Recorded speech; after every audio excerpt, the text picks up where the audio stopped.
Hello viewers, this is your SSK and today we have an interesting story from Chandamama and the name of the story is The Special Apple.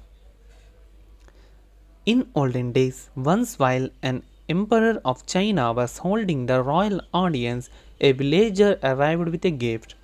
"What is it that you have brought for me?" the monarch curiously inquired of the man.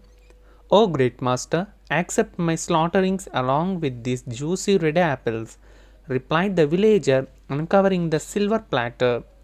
Indeed, the beautiful tray displayed a dozen fruit of perfect shape and color. "Well, these are but mere apples, and my bountiful orchards abound in them," exclaimed the emperor. "Your Majesty, these are most extraordinary, in fact charmed ones, for anyone who consumes one of these will live for 100 years, if not more," replied the visitor. "Are you sure?" the king asked, looking at the apples again. "Indeed, they looked quite simple this time. My lord, can this subject of yours claim such merits for his fruits unless he is sure? The only condition for the right result is to make me, the one who grows them, a bit happy.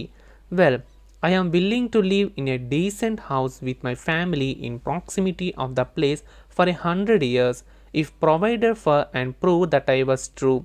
Alternately, you can make me just a bit happy by paying 100 gold coins," said the farmer. The king was impressed. "I think I should believe you, since you offer yourself to be present here as security for 100 years, but to arrange for you and your family stay here is a botheration. Better be off with 100 gold coins." The king handed out the amount to the villager.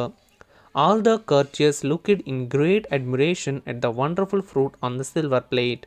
The jester, who was also present, suddenly picked up an apple and began to munch it with great relish. "Guards, arrest this darling fellow and put him to death forthnight," or dreaded the ruler, trembling with rage. The officers at once seized the jester, who begins to shed tears. "A puny little chap, and you have had the audacity to eat the delicious mean for your sovereign.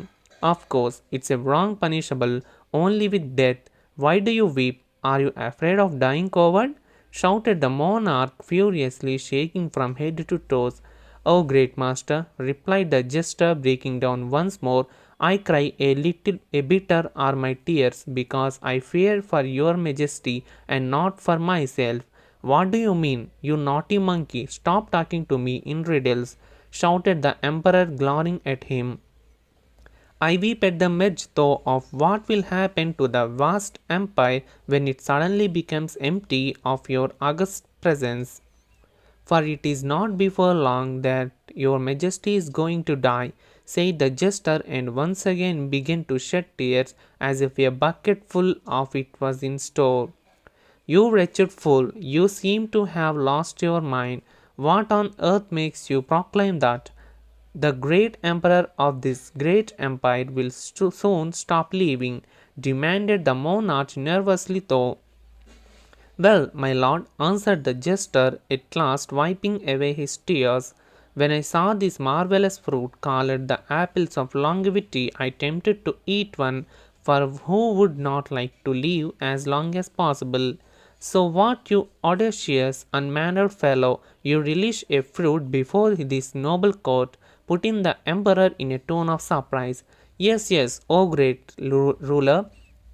I did much away one of this wonderful fruit. Now it is but halfway between my throat and my stomach, when already death is tugging me by my collar," replied the jester with great emphasis.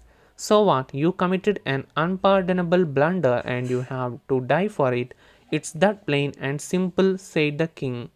"But can you really imagine what happens when your majesty makes the fatal mistake of eating all the remaining apples?" "Oh, the thought of it makes me shiver," answered the jester with a soft chuckle. "All right, set this cheeky fellow free and give him a bag of gold," ordered the emperor. His anger turned into laughter. Now he began doubting the villager's claim and looked for him, but he had departed with his reward as fast as a mongoose, as the place guards reported.